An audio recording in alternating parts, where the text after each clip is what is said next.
Planet Earth, what it be like? You got your guy, Hernani Santos, aka the Game Orchestrator, bringing you another Systems Disruptor podcast episode, Crucial Conversations for Radical Educators. Glad you tapped in. Of course, as always, I got my team with me, Dr. Kiana O'Leary and Dr. IJ, or Ananuju, whatever you will. You know what I mean? We got a special guest tonight. We're very excited to jump into, our rapid fire discussion. But before I do that, I do want to read her bio because it's phenomenal. Okay.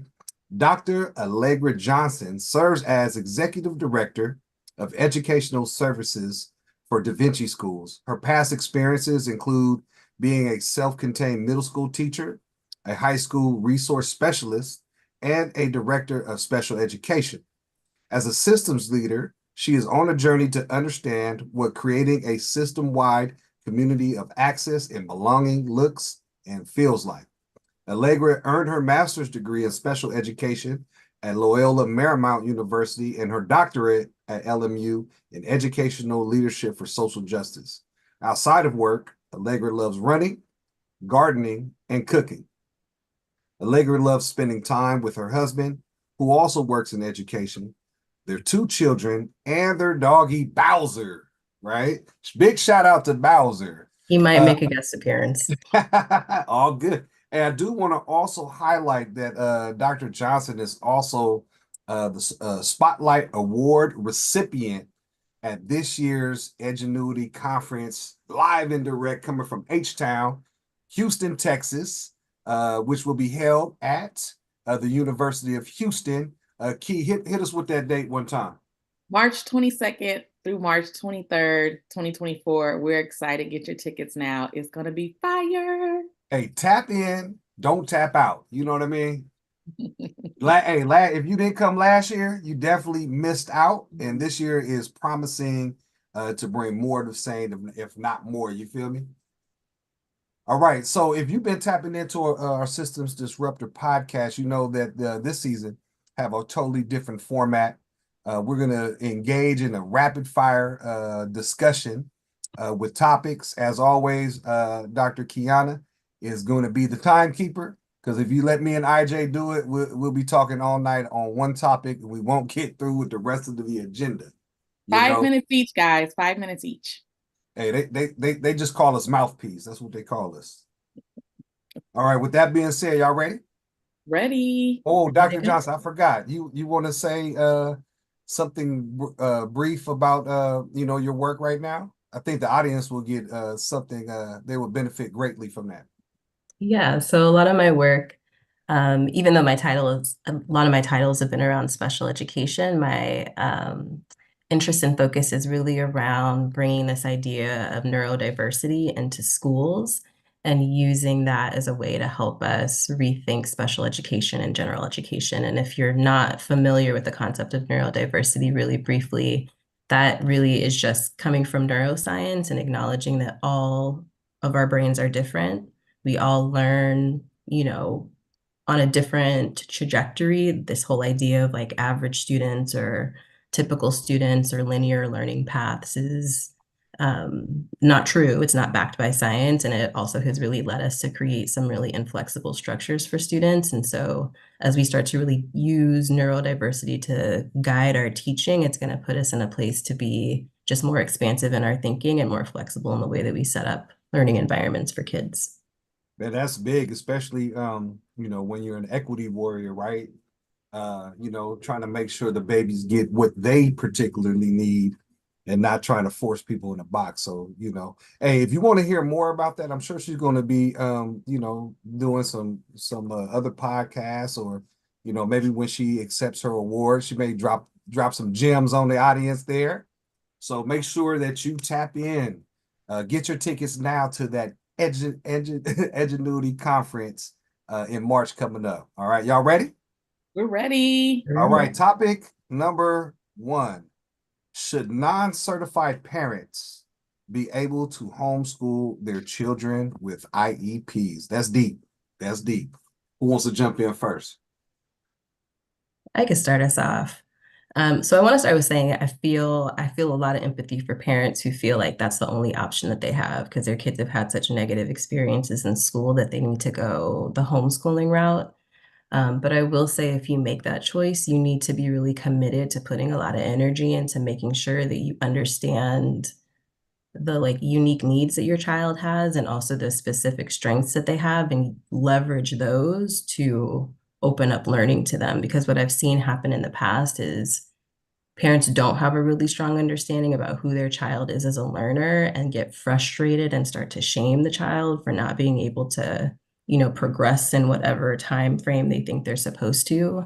And it has just really long-term detrimental effects. So if that's what you want to do, like make sure you're doing your due diligence about learning about who your kid is and how to be the best teacher for specifically your kid, not just some like general child that you're thinking about.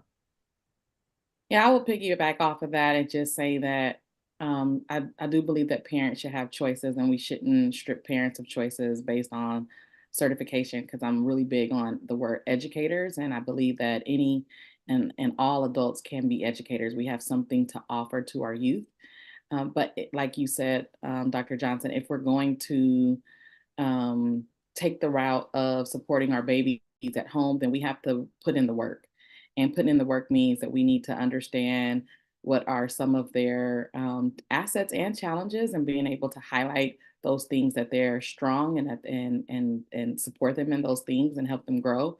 But then also do the work in providing them with the tools, structures, and resources that will allow them to successfully navigate not just through schooling, but through life. And so I've seen at times where parents overcompensate their learners and their babies because of um, their shame and their I guess, frustration and also their own insecurities of what people may make or think about their babies.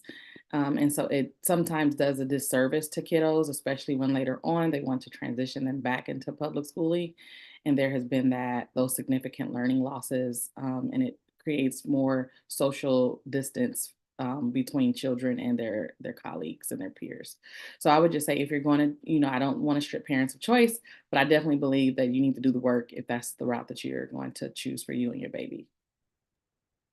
It's interesting because I got stuck on the word certified, and for me, I'm like, yo, it's some certified people out here that should not have access to our babies, right? And so, yeah, I think a non-certified parent should have the opportunity to homeschool their child if they want to, and if they have the ability to.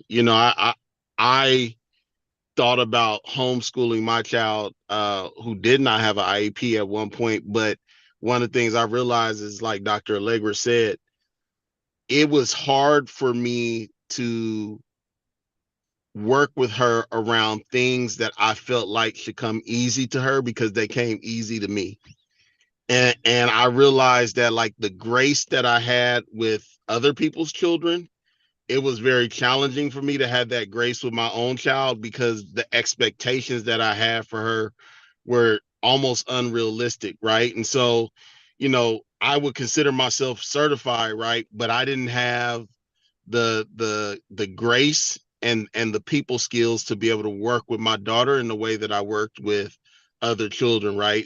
It takes a very special person to be able to have that diligence and patience with their child to work with them through issues because, like I said, for me it was, school came so easy for me that I just automatically expected that to be reciprocated in my child. And when it didn't, it's almost like I don't want to compare. I am going to do this. But I'm gonna compare myself to Jordan, right? It's like sometimes it's so easy to shoot a jumper that you just be like, I don't know how I shoot the jumper. You be like, just jump. And they be like, that's what I'm doing. I'm jumping, but it ain't working for me to say, because sometimes I learned that it was hard for me to explain to her how to do things that just came naturally for me. Whereas with other students, I could. So I think whether it's certified, non-certified, it's really about who you are as a person that makes the difference in whether you can or can't. I would concur with the team tonight. But you know why some of the greatest players never make the best coaches, because they cannot break down how they do what they do, right? They do it, they've been coached, and it comes so natural. So when it's time to coach somebody up, it's tough, right? The only thing I would add though, and I don't know, I'm not too deep in terms of the knowledge of what goes in, but there definitely should be some sort of orientation, some type of resource before a parent does jump in. Because on the flip side, not specifically student with IEP, but I have seen some parents do a phenomenal job of homeschooling their child. But at the same time, like I think parents need to know what they're getting themselves into before jumping in. I forgot who had mentioned that, but like you really could set your child back if you're not doing everything you're supposed to. Then you transition them back to public school or whatever. Now they're behind even further. And so I think it should just be so transparent that you understand the pros and the cons and everything you need to do to have that impact on your child. That's time. All right. Rapid fire discussion topic number 2, inclusion model, myth or magic? What y'all think? I'll start off. It's not a myth, and it's magical when you put all the right pieces in place. I think it can be a mistake. We didn't put myth, magic, or mistake. It can be a mistake if you want to half do it. And what I mean by half do it, I mean there has to be the decision to put the funding behind it. There has to be a decision to have non-negotiables on how teachers are going to interact with each other, the training to support the teachers, the structures behind the scheduling, the organizing behind all of the different intricate details that would make it a magical experience. I have yet to see a perfect model because we know that every school community is its own island and it has its own personality. And whenever you're doing a human service, you won't get perfection because we're imperfect people. However, I have seen some really amazing models, both in the charter school system and in the traditional public school system, that I believe are worth celebrating and worth even visiting. So I don't think it's a myth. I do think it can be a mistake, and I have seen where it's been magical. Yeah, I'll just go on and double tap on all of what you shared. This was actually the topic of my dissertation, and what I've really come to believe and build into the work that I'm doing is that it's not enough to just put kids with IEPs in classes and expect it all to go well. There's a whole and real deep set of like rewiring that we have to do as teachers and as educators and as leaders around our beliefs about students with disabilities and students with IEPs, and that they have a rightful place in general education and that they can be successful, and also that general education teachers can be successful teaching them. Because what I found at the end of the study that I did really was all of the general education teachers that I interviewed said that they believed in inclusion conceptually, but they didn't think that they actually had the skills to do it. And so if you're putting kids in front of them that they feel like they can't teach, they're going to ignore them. And that is just going to set up like a really negative situation for students. Like if they don't feel seen, if they don't feel accepted, if the teacher doesn't feel like they can be successful with them, then the quality of that experience for the student is going to be really poor, and that's going to block any access that they have to learning, and then just perpetuate this idea that kids with IEPs can't be successful in general education. So, paired with the things that he was talking about, like you have to make sure that you do that like mindset work to make sure that people's beliefs really match up with the actions that you're asking them to take.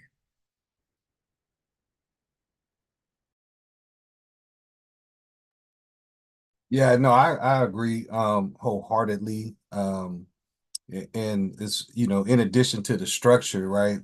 So at my site, Elite Public Schools, we have instructional assistants.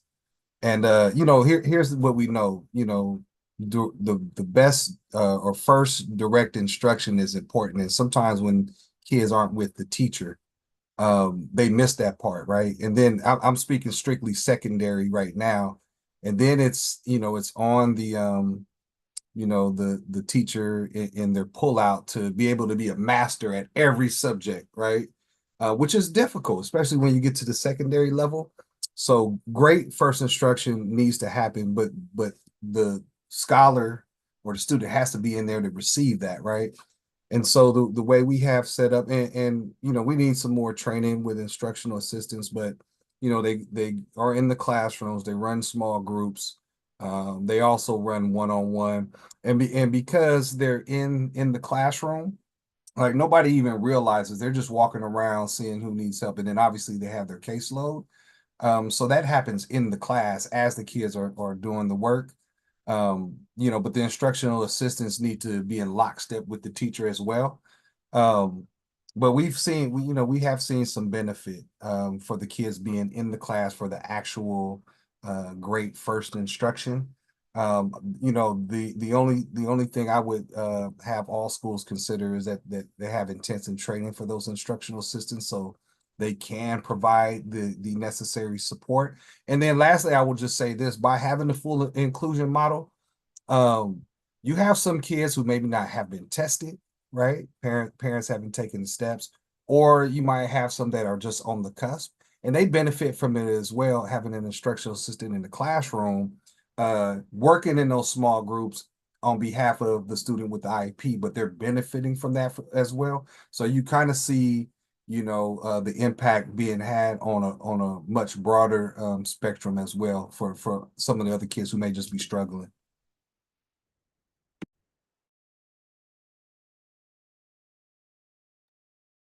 IJ, do you want to tap in on this one?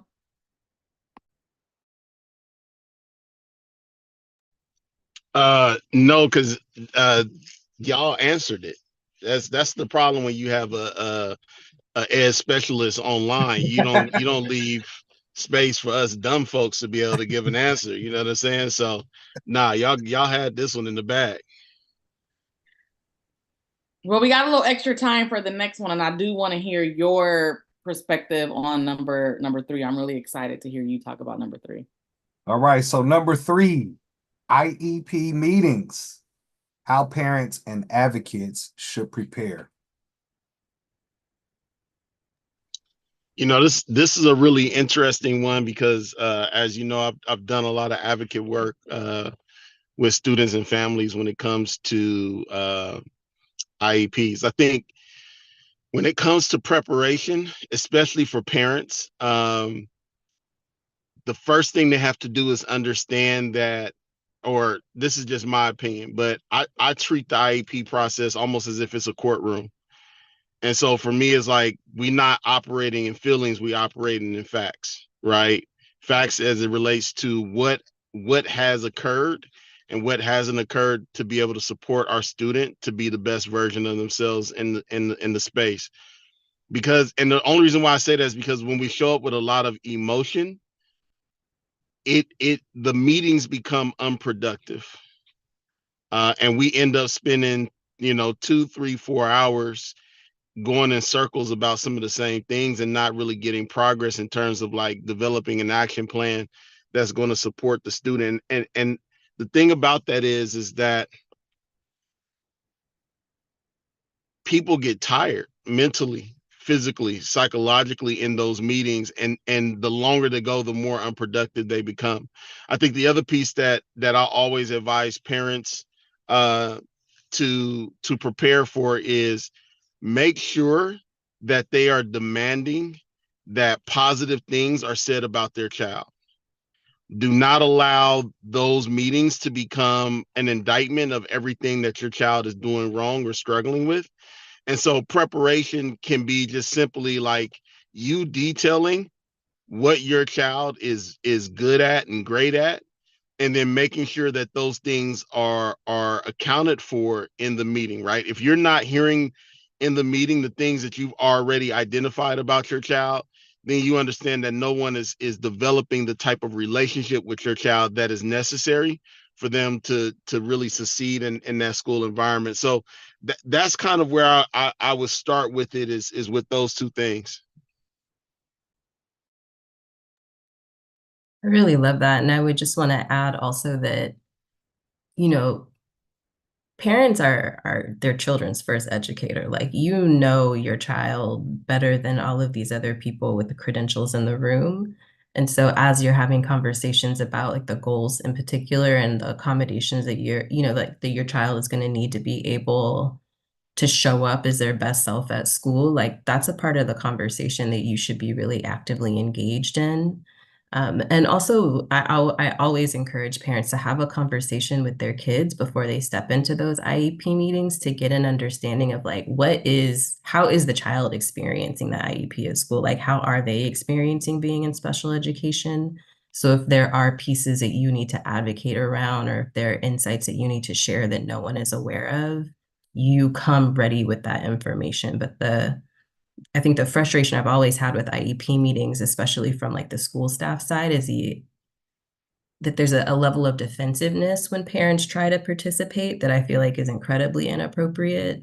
And also just like a minimizing of the amount of insight and information that a parent can bring that can actually really support us as an educational team in creating an IEP that's actually really going to be supportive of the student. I'll just hop in real quick and say some of the things that have really made me disappointed is the word I'll use, is when we give a child so much power that and what I mean by power, oftentimes parents dismiss behaviors that they've seen at home. So when the setting is saying we identify these behaviors, it's like, he or she doesn't do that. And it's like, no, you've witnessed he or she doing what we're communicating. So let's not be super advocate for things that we know is happening in the home setting and in the school setting. And then I've seen to where school setting, they're just so overwhelmed with this learner that they want to do whatever it takes to get them off the campus or out of their classroom. So now there are these exaggerated behaviors that, maybe it's happened one time, but it's like every time, all the time, every day, repeatedly. And I think that when I say this child then holding power, it's like what I communicate to my mom believes that. Um, Allowing the parent and the school to have this animosity, I just really feel like as adults, we have to do a better job of deciding to be partners. Like, how can we all be partners? And how can we say, like, let's come together and understand what we can do at the home setting, at the school setting that supports the learner and that is consistent. And oftentimes there is um, this rage before we even say good morning. Like, we already have a negative disposition about the other party before we even say, hi, my name is. And I don't think that I've been on both sides of being an advocate and also being in as an administrator. And it's just been really sad to see that a group of adults can't come together in unity and and and community to really support learners. And I'm really talking about at the secondary level, not with our elementary babies. I'm talking about with our 10th grade or 11th grade babies who sometimes control the narrative on how their parents perceive the school community. And it gets real rough in some of those conversations and discussions. Yeah, and I'll piggyback on that. I think you know, preparing by, being sweet with your approach, right?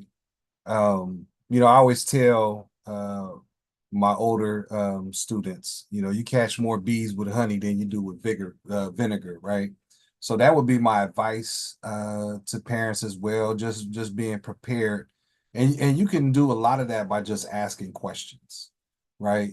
Even if you already know the answer, I'll ask a question and I know the answer just so I can make the other person verbalize that, kind of disarm them. But also as a parent, you can't just accept, what they're saying because they might write this whole plan. And I think Dr. Johnson had a great point, like, what your baby needs. But there needs to be a certain level of professionalism that like they'll be more accomplished. And it's tough, it's your baby and you're emotional about what's going on. But also I would just put out there, like, modeling for your student or your scholar as well. Because at the secondary level, especially, I feel like power in a different way, Key, where the students actually should be the ones kind of facilitating the meeting, right? And teaching so they're learning how to be advocates for themselves.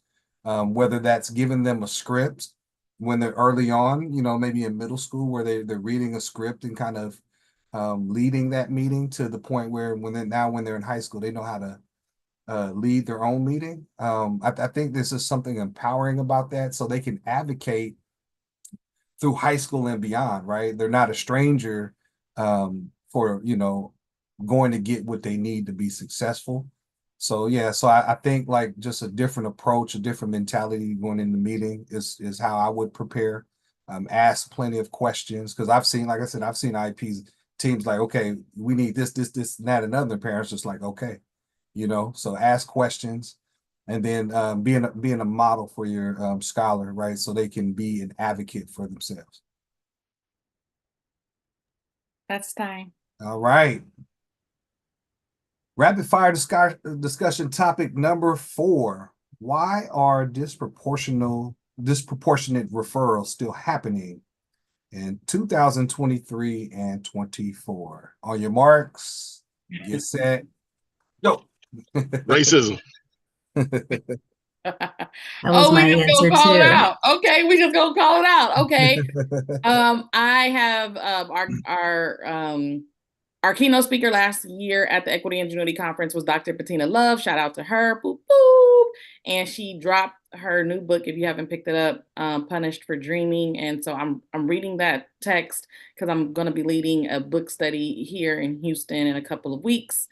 And one of the things she said, that it's not that I haven't thought about it, but she gave language to it and was able to articulate this idea of like, so you thought there wasn't going to be any retaliation after the Brown versus Board of Education?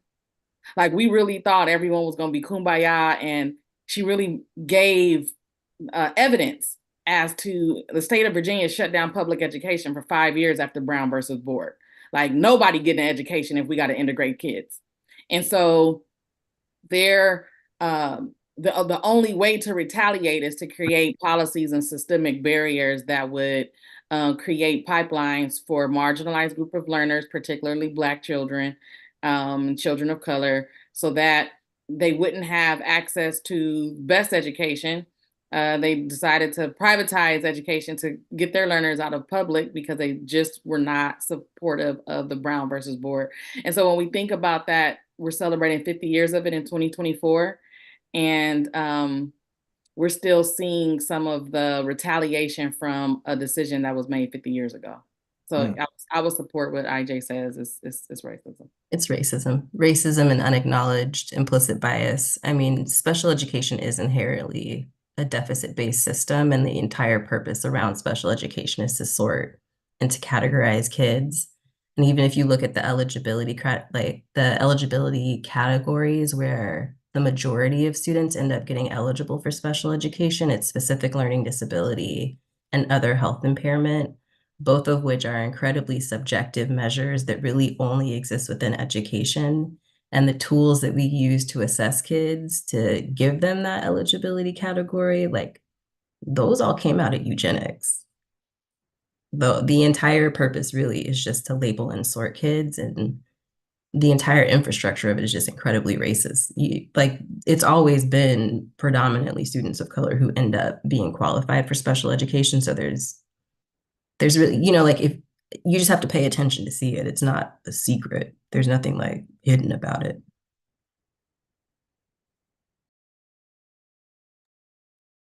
Agree, and agree.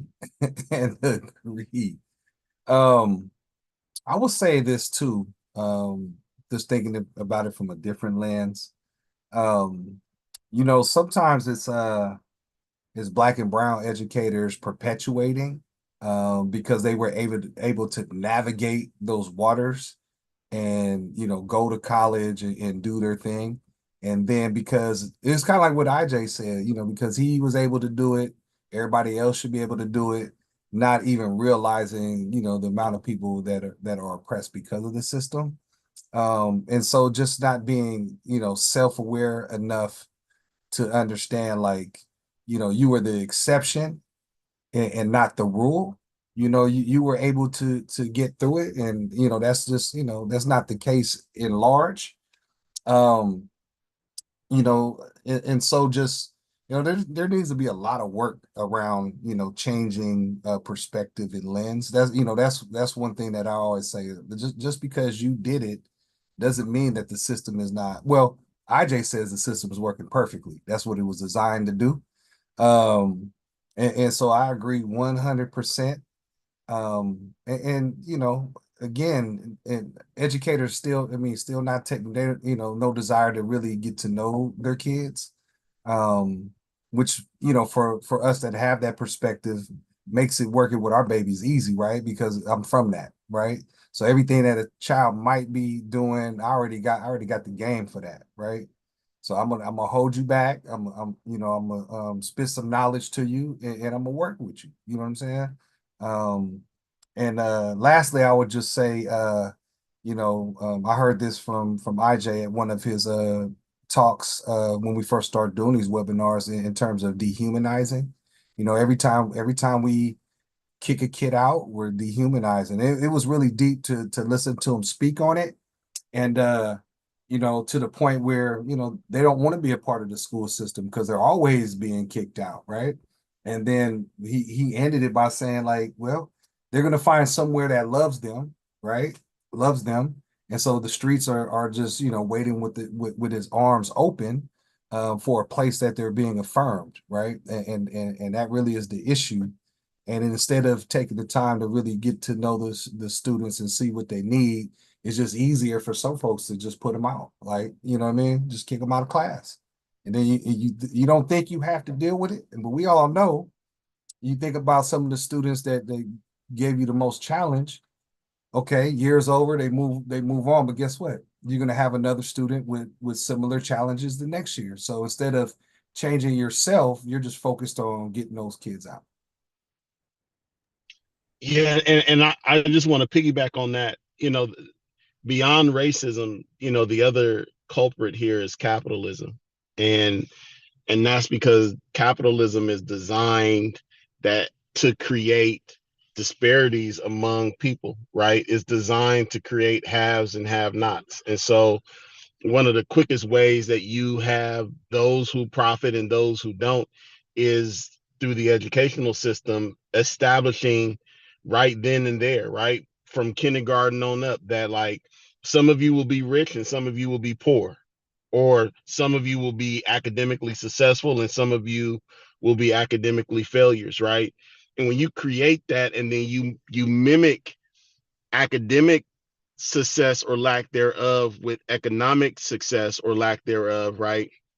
You see that like the system is not designed for everybody to be successful. Like everybody can't get an A in this class because everybody will think they could be a doctor or a lawyer.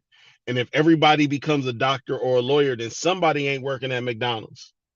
And we have to create in our schools disparities so that some people feel like the best they can do is McDonald's and they're content with working at McDonald's. Because if you think the best you can do is working at Kaiser, but now you got to work at McDonald's because there's more people who can work at Kaiser than McDonald's, that's when revolutions happen. And so in order to minimize the possibility of revolution, you inherently create a system that psychologically brainwashes children into thinking that they either can achieve or can't achieve. It's like an elephant, right? When I used to work at Marine World, which is our Discovery theme park in Vallejo, they used to tell us that when the elephant is a baby, they put a chain on it so that it feel like it can't go anywhere. When it's a baby, it can't break the chain, but when it's an adult, it has the power to break the chain. But psychologically, because it couldn't break the chain as a baby, it feels like it can't break the chain as an adult. And so that same baby chain that chained that elephant when it was small is what changed. And so it's the same thing. When they handicap you in elementary in kindergarten and tell you that you're not smart and you're not capable and that you're dumb, and they don't recognize the neurodiversity that you're bringing into the educational space. When you become an adult, you are still chained by that chain that you have the power to break, but you will still walk around feeling like you can't. And that's why I say, like, they disguise it as racism, but really it's capitalism, because they don't want everybody to feel like that they can have the best life possible, right? And so it's how they profit off of us. If you feel like you cannot, then I can actually profit off of that, because now I can hire you for, I mean, I can go on and on, but like it's systematic is what I'm really trying to say at the end of the day, that like these disparities aren't going anywhere because they're baked into the system. And until you demolish the system, they'll continue to be baked in. Individual folks like us, there's only so much power or so much that we can do in the face of systems that are designed to continue to create these disparities. It's really interesting. I know time is up on this one, but it's really interesting as you talk about it being a capitalistic challenge, and I don't disagree with that. It just made me think about in other countries. I know, like in the Philippines, they don't have a middle class system. It's pretty much poor or wealthy. But education isn't a tool to say that a poor man isn't smart, or a poor man isn't capable of having his own business, or a poor man doesn't have the skill set to have a successful life, even though he may not ever attain wealth. And so it's really interesting that our system, because we have this middle class system, we put a lot of emphasis on education as the tool or as the measuring stick to distinguish those who are within those different classes and those different groups. Absolutely. We ready for the fifth and final rapid fire discussion topic? All right. Wrote a song about it. Like to hear, here it go. All right. Post high school experience for students with IEPs. I could start us off. I think this question really feeds in well to what we were just talking about with the last question. I mean, if you look at the data around post-secondary experiences for students who had IEPs when they were in school, you know, it's like underemployed, incarcerated, high rates of incarceration, high rates of homelessness. And so when IJ was talking about, you know, this like kind of psychological brainwashing that can happen as students are going through IEPs and how they internalize, or through special education, how they internalize this idea of being inferior. Because really, I mean, like I feel like the way that special education is structured, that's how we think about it, right? Like if a student is in special education, then they're inherently inferior to a student who is in general education, and you just carry that sense of inferiority all the way through school, that once you become an adult, I mean, that impacts your entire self-image. And so one of the things that I really want to work towards is a reality in which we can leverage the special education system for kids to really to really cultivate like a strong sense of awareness of who they are as an individual, and have that be affirming and have that not be deficit based, but also equip them with the language of being able to go out into the world and say what they need and get access to what they need, but not from a place of shame or not from a place of feeling like they're less than. And that structurally, I think, is a way that we can start to move away from all of these really negative outcomes that special education perpetuates. And I'll speak to this question. I wrote this question with the thought of a student who we serviced and who had graduated from high school and came back, and we used to have our alumni come and speak to teachers on the first week of school to kind of say like, this is what worked and this is what did not work. And so this particular school was a multi-site charter school network, and one of the learners came back and told us like, you over coddled me with the special education resources, because I didn't go straight into college. I went into the real world as a worker and going to trade school. And some of those services and those additional supports were not accessible for me. And so I didn't know how to navigate the world because I didn't have a strong sense of self-advocacy and a strong sense of communicative skills to support me to get the things that I need in order to be a successful person. And so I was really thinking about why is it that the school system, we recognize that there are neurodiverse learners, and we attempt to provide supports to create equitable learning experiences. But when they get on the job site or when they get in college, those supports are not always differentiated for um, their ongoing experiences in life as adults. Like, for example, even in the like when they're pulled over by police officers, should police officers be aware of some of the um, disabilities that people have so that they can interact with them differently than they would someone who does not have disabilities? Why aren't they utilizing some of the same supports that we do in education to interact with some people? So that would just be an example as my thoughts were thinking in writing this question. You know, it's interesting you say that, because the first thing that I thought of myself is like, my grandfather was, I think, 10 years older than my grandmother. And so he was 29, she was like 18 when they got married.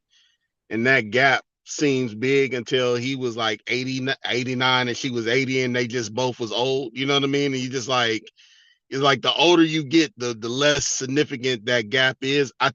I be feeling that way about some of our students who do have IEPs in schools. Like, I feel like the older they get, the better they become at learning how to navigate the world.